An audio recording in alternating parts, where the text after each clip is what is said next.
प्रकाश परमाराध्य सद्गुरु महाराज की अमृतमय वाणी।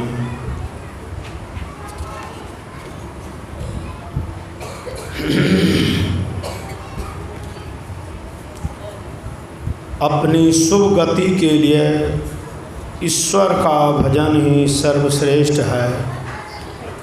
बंदों गुरुपद कंज कृपा सिंधु नर रूप हरि महामोह तम पुंज जासु वचन रवि कर निकर। प्यारे लोगों, हम लोग जहाँ रहते हैं इसको संसार कहते हैं। यह संसार बहुत बड़ा है, इतना बड़ा है कि खड़ा होकर भी संपूर्ण संसार को नहीं देख सकते।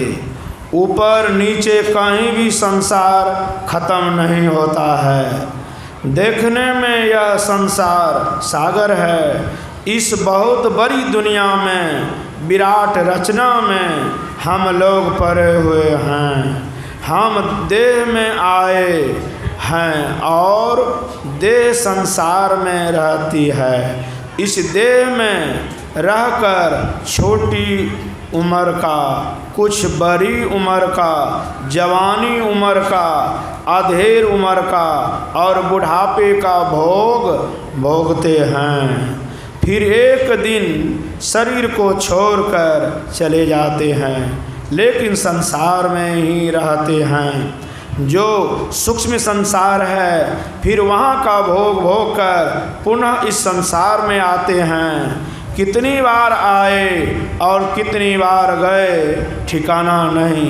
इस संसार में किसी न किसी प्रकार का दुख होता ही है। दुख कभी पीछा नहीं छोड़ता। यहाँ तक कि परलोक में भी दुख कभी पीछा नहीं छोड़ता। दूसरे जन्म में भी दुख होता है। इसलिए हमारे यहाँ जितने अच्छे आदमी आए, उन्होंने एक स्वर से कहा कि इस संसार से बिल्कुल छूट जाओ। इस संसार में जब तक शरीर लेकर आओगे तब तक अवश्य ही दुखी होगे।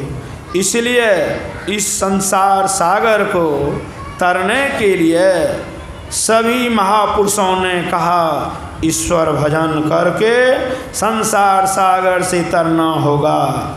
ईश्वर भजन ही ऐसा है जिसका अवलंब लेकर सारे दुखों को कोई पार कर सकता है। फिर वह दुख में नहीं आवेगा। यही एक उपाय है। भगवान श्री राम ने यही समझा था। वे राजा होकर शासन करते थे और कहते हैं कि उनके समय में लोग बहुत सुखी थे। फिर भी जो स्वाभाविक दुख है वह तो आवेगा।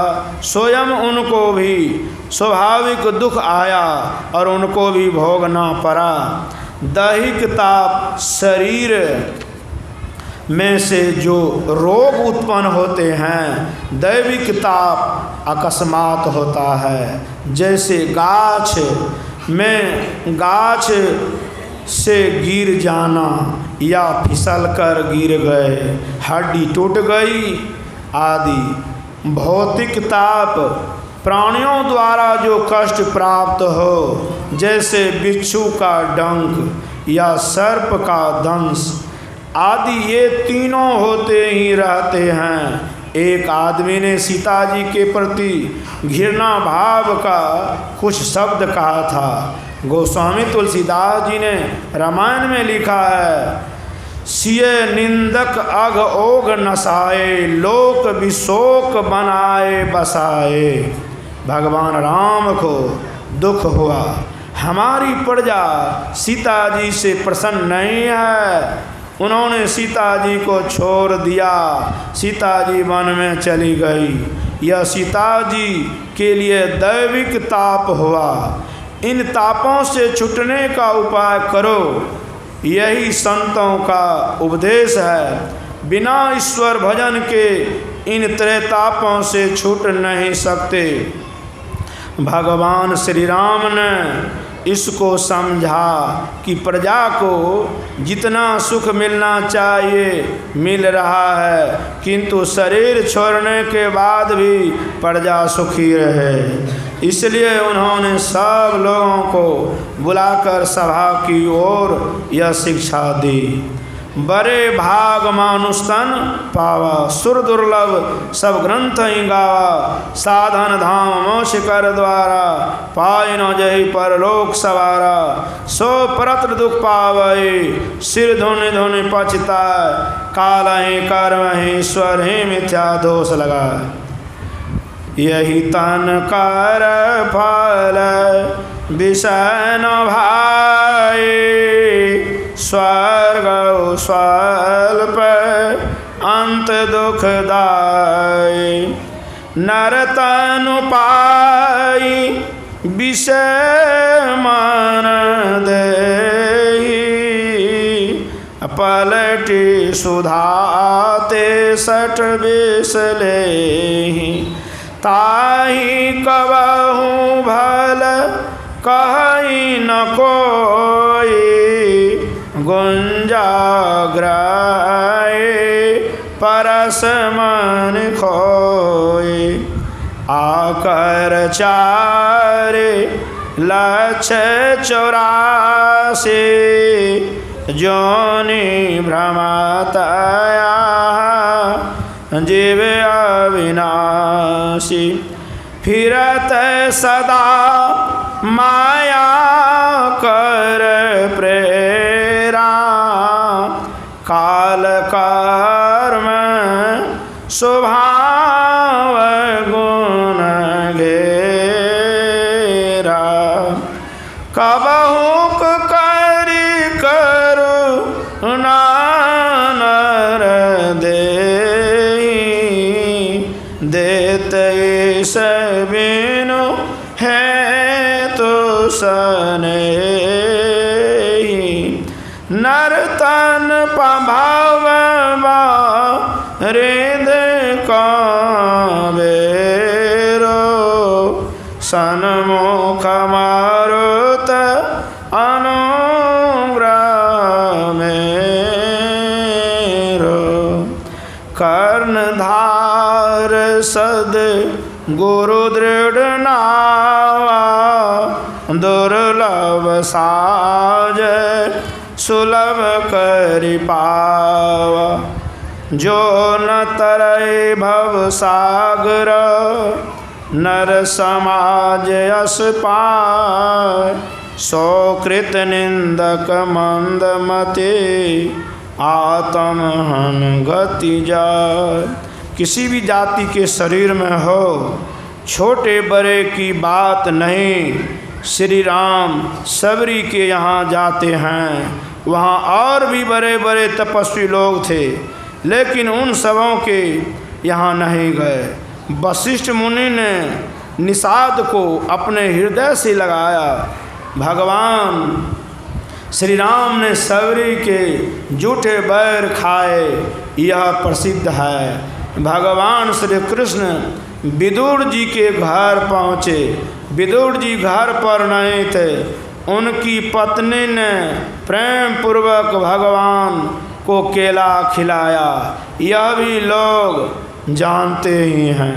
शिवाजी के गुरु समर्थ रामदास जी थे। समर्थ रामदास जी की सेवा में एक शिष्य थे, वे बड़े गुरु भक्त थे।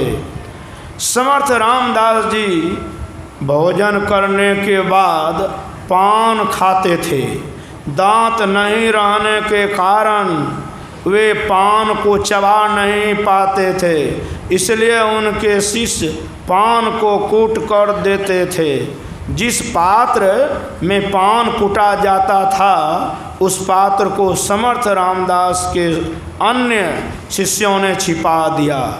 जब पान कूट कर देने का समय हुआ तो उस पात्र को नहीं पाने पर वे शीघ्रता में अपने मुंह से ही पान चबाकर समर्थ रामदास जी को दिया। यह बात विपक्षियों ने शिवाजी से कही। शिवाजी को बहुत बुरा लगा। वे समर्थ के भोजनोपरांत के समय पहुँचे। पान चबाकर जब समर्थ को दिया गया तो शिवाजी ने कहा, जिस पात्र में पान कूटा जाता है वह पात्र कहाँ है, सामने लाइए। यह सुनते ही पान चबाकर देने वाले ने अपने मुंह का जबरा उखाड़ कर समर्थ के सामने रखा।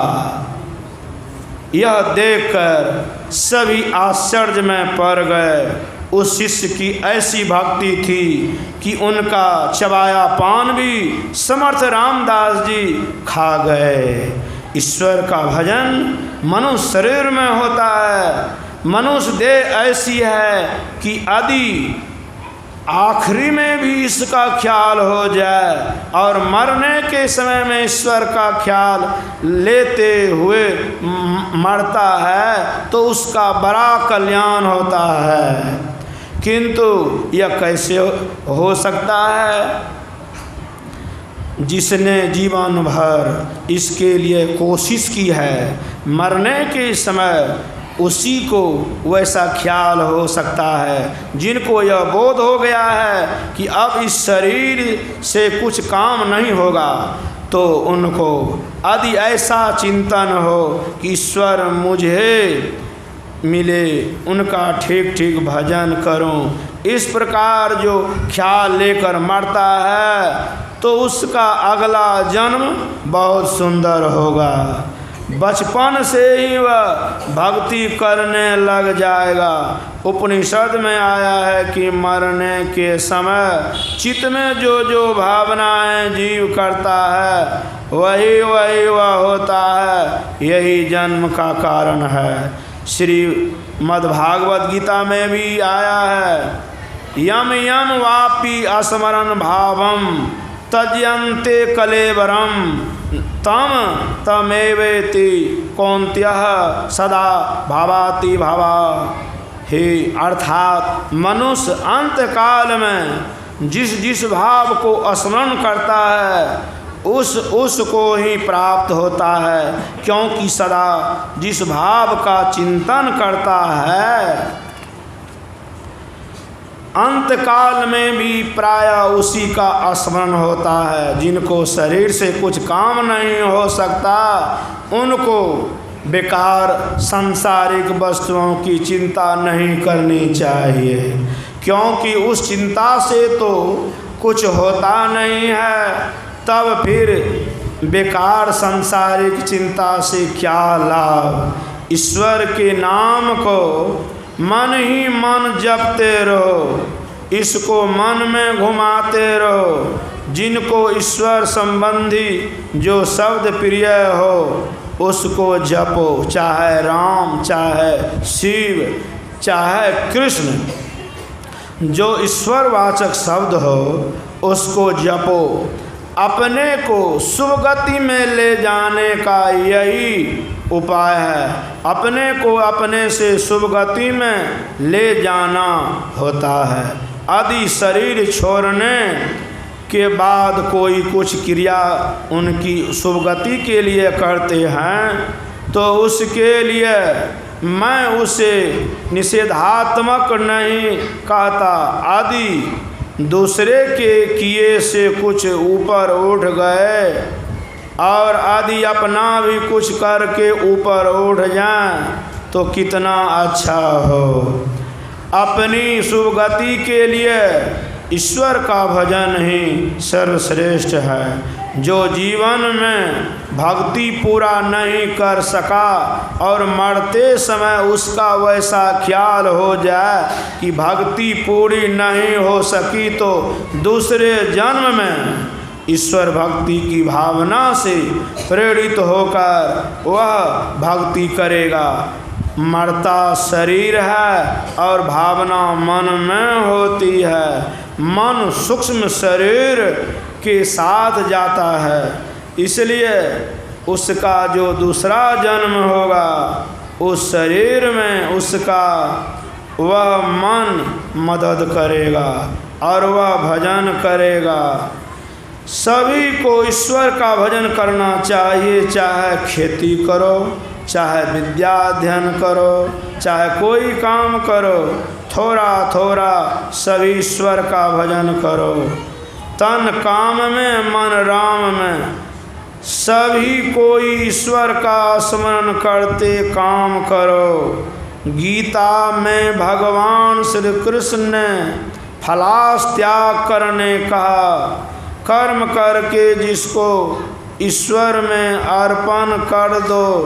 कबीर साहब ने कहा, जो कुछ किया सो तुम किया, मैं कुछ किया नहीं। कबहू कहे कि मैं किया, तुम ही थे मुझ माही। यहाँ अहंकार भाव का त्याग है, किंतु किसी को एक लाठी मार दो और कहो कि ईश्वर तुमने मारा, सो नहीं। संत बनने के जितने अच्छे अच्छे कर्म हैं, उसके लिए जो कुछ किया सो तुम किया, मैं कुछ किया नहीं। ईश्वर भजन करने में यदि ईश्वर भजन का अहंकार आता है तो उसको परमात्मा भजन में ही गिराता है। ईश्वर का भजन मन में ऐसा बना लीजिए कि शरीर छोड़ते भी वही याद रहे।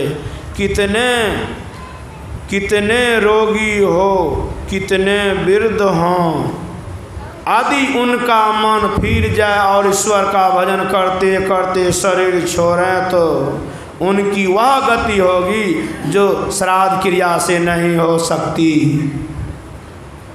इसलिए सबको ईश्वर का भजन करना चाहिए। इसलिए भगवान श्री राम ने कहा, यह शरीर बड़े भाग से मिला है।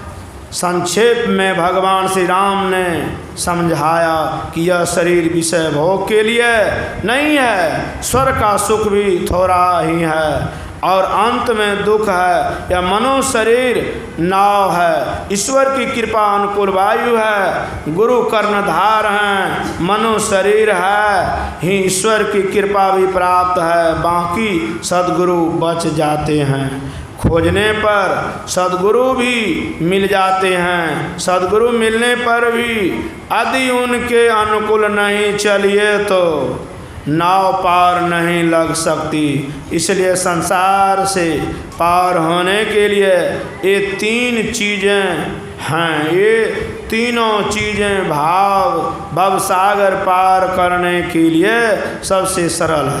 पहले जप करो, बूढ़े शरीर से प्राणायाम नहीं हो सकता, उनके लिए नाम जपना और किसी रूप में श्रद्धा हो उसका ध्यान करें। आदि उनके दृष्टि साधन करने कहा जाए तो उनसे नहीं होगा, इसलिए उनको शब्द साधन करना चाहिए। बहुत बूढ़े के लिए ये तीन काम हैं, इनमें किसी एक का भी अभ्यास करते हुए शरीर का त्याग करना चाहिए। श्री सद्गुरु महाराज की जय।